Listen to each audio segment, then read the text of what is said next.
Do you suck wiener at the game of Payday 2? Do you fail missions more than you succeed? Have you not felt the touch of another person in the past 5 years? Well, I can help you fix those. And not the last one though, sucks to be you. I've brought you quite the gift today, my little Payday friends, and this build will carry you through every map no matter what. Unless you suck a mad wiener at the game, then I can't help you. Let's start with the basics.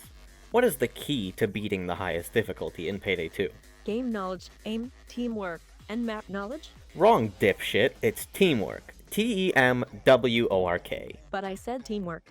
Silence, liberal. Listen when I'm teaching you how to win the video game. Anyway, teamwork. This video is all about the mighty teamwork build. I'll show it to you first, then explain it.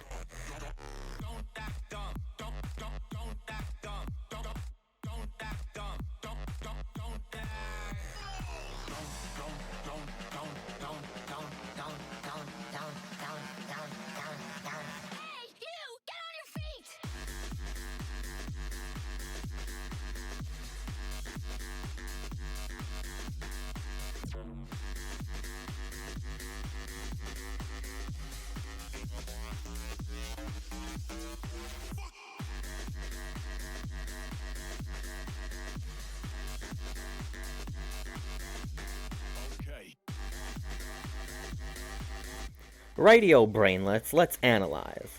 Inspire. Every team build, nay, every build should always have Inspire always. It's one of the S+ tier skills in the game. However, this build is made of all bangers. Basically every skill here is S+. That's the key to making such a good build. But we'll get to those later. As soon as someone goes down, inspire them. You have painkillers, so thinking is not really needed here. Less thinking, more teamwork. Next, Stockholm Syndrome. This skill is super good. You can get free ammo refills on demand, you can clutch games, and you can go for suicide plays. There's a reason this skill is nicknamed Press Space to Win, because you win and win big, baby! Underdog is an amazing skill that gives you more saw damage, so don't worry about it. Bag throwing is good, game throwing is bad. This build can throw bags well, and therefore do objectives faster, therefore not throwing the game. Remember, throwing games is not very teamwork of you. Bullets are important, but rockets are more important. Rockets are vital to this build, as without them you will struggle to keep enemies away, and if you can't protect your team by clearing enemies, then you aren't teaming very well. Jack of all trades, dock bags or ammo, keeping the team alive or keeping enemies away. Why not both? Remember, the best picnic guest is the one that has everything with him just in case. Hardware expert is a skill to die for, but dying comes later, so don't worry about it for now. Really, we're only here for lock and load, as you can move while shooting. This allows you to multitask, and if you can master multitasking, you can focus on your team and yourself at once. Basic movement skills to keep yourself moving. Keep moving, keep doing objectives, keep the team alive, keep enemies dead. Now, the final and most crucial part of this build, the essence, the confiserie à refroid, as they say in France. This tree will single-handedly make this build what it is, and push your team to success no matter what. One or two of you out there may be thinking, Why are there so many Revenant skills? I'm pretty sure going down is bad. wrong again, conservative. No down runs are just a conspiracy perpetuated by Big First Aid Kit. Are you really gonna let the health corporations control you? Yeah, that's what I thought. You're a carrot Payday 2 viewer. You're intelligent and free-thinking, right? Anyway, let's talk Swan Song. If you aren't in Swan Song with this build, you're doing it wrong. Hell, shoot yourself to proc it if you have to. When in Swan Song, you have time to do every objective, kill every enemy, and even some teammates along the way. Because you can't spell team kill without team, and that's what this build is about. Okay, hold on. I have a solution. Okay. Here's what I'm gonna do. I'm just gonna kill all of them and escape.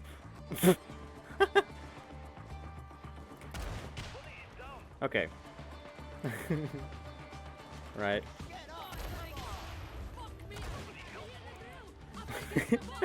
This is a strategy, right? Okay. Stop fucking shooting me! What the fuck is wrong with you? Chill! It was a misinput. Calm down! You calm the fuck down! It was a misinput! Oh my fucking god. God, this community is overreacting. Oh.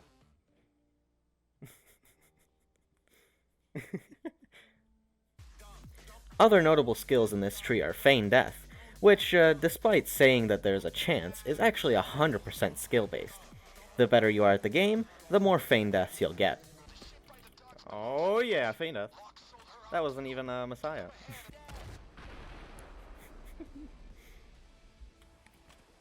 Also, my Feign Death luck is so good right now.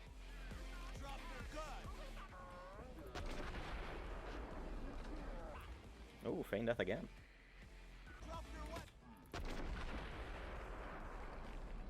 Actually, Feign Death every time. I am just too good at this game. Aww. And just when I'm out of ammo, too. So, this is the one chance Feign Death has to work, since I don't have ammo. Okay! All fucking right then. But in case you are not quite as skilled as me, Messiah will get you up when you get a kill. Running from death is kind of a random skill, but it's really useful for those fast reloads on the commando. You'll be going up and down with this build a lot, so the reload buff will basically always be active. However, it's not like you need to be stacked on dock bags. If your team can balance that side of the equation, then you can bring ammo. Bulletstorm is like budget Swansong. During Bulletstorm, you can really only focus on killing, but killing is good too. Less enemies means more alive teammates. I keep talking about killing enemies, but I haven't explained the weapons yet. Your primary is the Commando 101. Ignore that it's in the secondary slot, that's a bug. It's fine, don't worry about it. I mean, look at this thing. Click in the direction of enemies and any and all conflicts will get sorted out. The secondary weapon, primary tool, primary dozer killer, whatever, I don't care what category this falls under. This bad boy is here to open doors and generally speed up objectives. The saw is also handy for dozers. I mean, it's certainly more effective than the knife.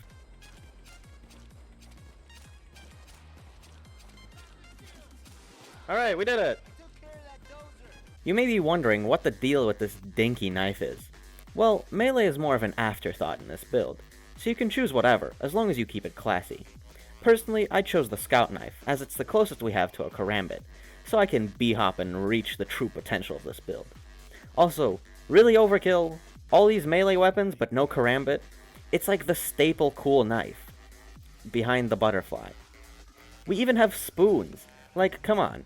If the Russian Badger could get a spoon into Payday 2, I can get a karambit in. On second thought, I'm keeping my hopes up for Payday 3.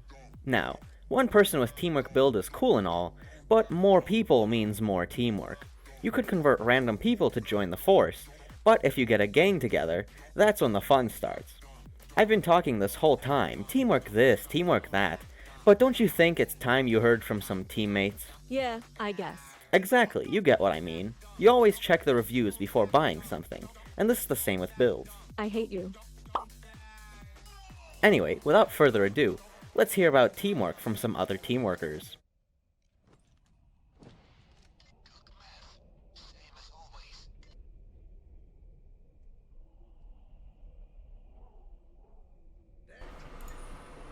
Since time immemorial, humankind has been primarily self-centered.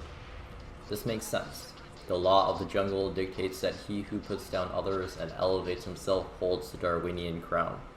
Survival of the fittest, death to the weakest. But no longer do we tread through the terrors of the wilderness. No, we have conquered the untamable badlands and carved for ourselves a foothold from which to elevate humankind to heights untold. A foothold we must step unhesitantly upon, the foothold of teamwork. I've always found it a shame that in Payday 2, a 4-person team-based shooter, players have devolved to their basest instincts. They choose to ignore the cooperative aspect of the game, instead opting to run useless skills such as hostage taker or low blow.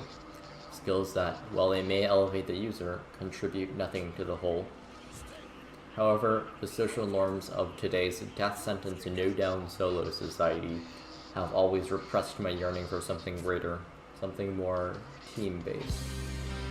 I foolishly fed to myself the lies that Inspire Basic was enough, that Swan Song was a useless skill. I convinced myself that having low downs mattered, that having high kills mattered. Upon encountering the holiness that is the teamwork build, I realized the errors of my ways. Its glorious light allowed me to shed the shackles of the establishment, to step boldly upon the staircase to deliverance. With its undefeated prowess, I dominated games that no man had even dared to tread upon. It changed the very way I view the world.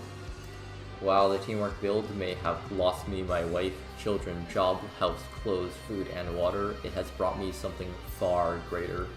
It has brought me salvation.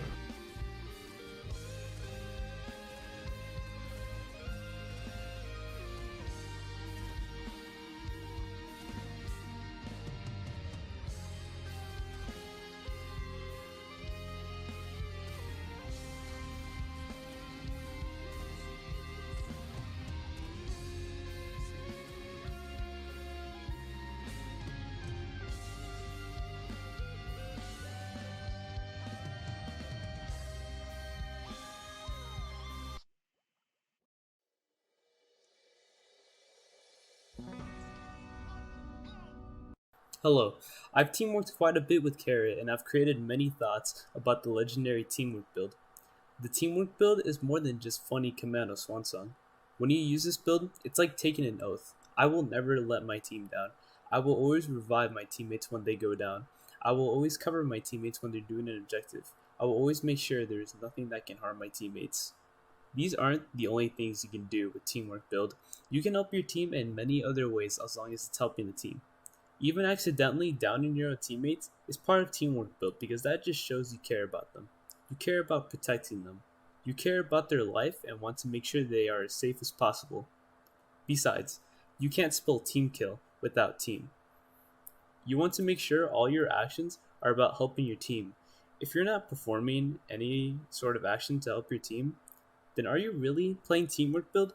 The point of this build is to grow a bond with your team, to make sure they live their life as happy as possible, and to show that you care about them, to show the true meaning of teamwork. If you're using this build without team intentions, you're just disrespecting the teamwork oath. Disrespecting the teamwork oath could lead to some serious consequences. It will forever show that you don't care about your team. It will show that you're just as worthless as someone who just downloaded the game and thought joining the hardest difficulty was a good idea. It will show the real you. And I'm sure you don't want that to happen. So please, make sure you look out for your team when you use this build. Make sure that you will carry your team to victory, and make sure that when you join their lobby, you will make that day the happiest day of their life. Teamwork build is the greatest and the most efficient build ever conceived by any human being on the face of the earth. Are you having trouble with bomb forest? Done. Henry's cock? Done. With a saw, you can open doors. That's crazy. Inspire, 2 different deployables, self-revive skills and infinite ammo at will gives it the seal of DSOD viable. Yeah, the build is okay. Well, the teamwork build. Now you can unlock the potential of what can be done in the inventory menu, as well as pushing the term co-op shooter to its limit with your insane ability to teamwork. With that, I'm off to create the next revolutionary build. I'm thinking Yzma and Judge, but I'll need to do some testing. On a side note, you'll notice the gameplay in this video is mostly from my stream, which you can watch the re-upload of it here. You can also catch me live on Thursdays, starting at like 3 p.m. Eastern Standard for a couple hours. At least this is the schedule for the time being. I generally just play pubs or dumb builds / ideas that I want, and sometimes both at once. Yeah, thanks for watching this shit post of a video. I'm off now.